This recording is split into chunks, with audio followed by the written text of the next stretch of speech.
बिस्मिल्लाहिर्रहमानिर्रहीम। अस्सलाम वालेकुम वरहमतुल्लाहि वबरकातुहू। नाज़रीन कराम, एक मरतबा फिर मैं आपकी खिदमत में नमाज के मौजू पर बात करने के लिए आज आया हूँ। नमाज एक अहम तरीन इस्लाम का रुकन है, लाजमी जुज़ है। इसके बगैर चारा नहीं, इसके बगैर गुजारा नहीं।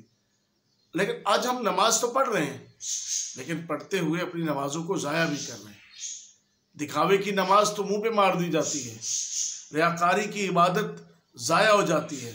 रियाकारी की खैरात हो या इबादत हो, नमाज हो, तस्बीहात हो, ज़िक्र हो, उसका तो कुछ नहीं मिलता। हाँ, अल्लाह की रज़ा के लिए हो, खुलूस नीयत के साथ हो, तो बहुत कुछ मिल जाता है।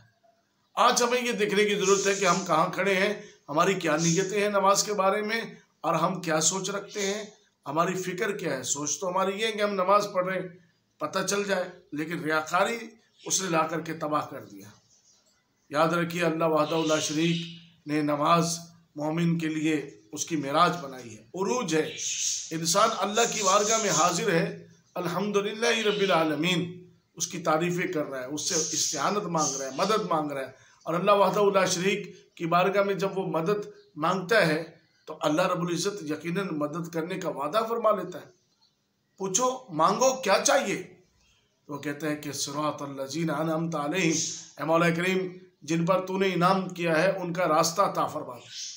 अब यहाँ सवाल ये पैदा होता है कि बहुत सारे नमाज सिखाने वाले लोग वो तो ये कहते हैं कि नमाज में माज़अल्लाह हुजूर सल्लल्लाहु अलैहि वसल्लम का ख्याल ना आए, किसी और का ख्याल ना आए, नमाज इस तरह से ये हो जाती है, वो हो जाती है।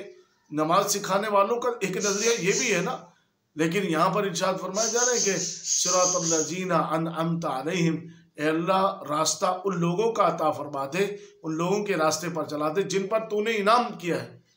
अब इनाम किस पे हुआ? वो नबीयीन है, सिद्दीकीन है, शुहदा है, सालिहीन है। आप अंदाज़ा लगाइए कि जब आप नमाज के अंदर वज़कुर फिल किताब इब्राहीम कहेंगे, इब्राहीम अलैहिस्सलाम का ज़माना आपके ख्याल में आएगा, इब्राहीम अलैहिस्सलाम का ज़िक्र, उनका नाम, उनके बेटों का नाम, और चूँकि वो खलीलुल्लाह हैं, फिर आपके दिमाग में आएगा कि फ़िरौन और नमरूद ने किस तरीके से उनके साथ जो है वो जंगें की। ये सब आपके दिमाग में आएगा। अब या अय्युहन नबी कहेंगे तो आएगा। अय्यत में आप अल्लाहुम्मा सल्ली अला मुहम्मद व अला आले मुहम्मद जब पढ़ेंगे तो ये आपके उसमें आएगा, आपकी सोच में आएगा, आपके ख्याल में आएगा। या अल्लाह दुरूद नाज़िल फरमा मोहम्मद सल्लल्लाहु अलैहि वसल्लम पर, आपकी आल पर जब ये मामला है तो फिर जहाँ पर हज़रत इब्राहीम अलैहिस्सलाम की आल का भी तज़किरा, इब्राहीम अलैहिस्सलाम का भी, तो आले इब्राहीम कौन है, आले मोहम्मद सल्लल्लाहु अलैहि वसल्लम कौन है, ये हम जानते हैं। तो जब जानते हैं, उनके ख्याल तो आ गया। तो नमाज सिखाने वालों ने ये भी कहा। इसलिए बरादरान मिल्लत इस्लामिया, अपनी नमाज़ों की हिफाजत करनी है, उसके लिए इल्म भी ज़रूरी है, वाजिबात भी ज़रूरी है। बहुत सारे लोग ऐसे हैं कि जिन्होंने नमाज़ पढ़ते हुए लोगों को देखा, अब नमाज वो उस तरह की कॉपी तो करते हैं। नमाज के वाजिबात कौन से हैं, नमाज के अंदर जो है वो फ़राइज़ कितने हैं, कौन कौन से हैं, कहाँ पर जो है वो इंसान से कोई लग़्ज़िश होगी तो सजदा साहब जो है वो उस पर वाजिब हो जाएगा, सजदा साहब है क्या, और इसकी शराइत क्या है, और रुकू में किस हद तक मकाम तक झुकेंगे, नमाज में रुकू की हालत में नज़र कहाँ पर होनी चाहिए, सजदे की हालत में इंसान के पाँव की उंगलियों का रुख किस तरफ होना चाहिए, नाक ज़मीन पर पहले लगे कि माथा ज़मीन पर पहले लगे, ये सारी चीज़ें हैं। अत्तहियात में बैठे हैं तो नज़र कहाँ होनी चाहिए, सलाम फेरना है तो यूं यूं करके गर्दन मारने की बजाय किस तरीके से, क्या तरीक़ाकार है, और फिर जो है वो सना कहाँ पढ़नी है, फिर बिस्मिल्लाह कहाँ पढ़नी है, फिर सूरत किस तरह से मिलानी है, फिर वलद्दालीन के बाद आमीन का क्या तरीक़ाकार है, ये सारी चीज़ें हमें सीखनी है।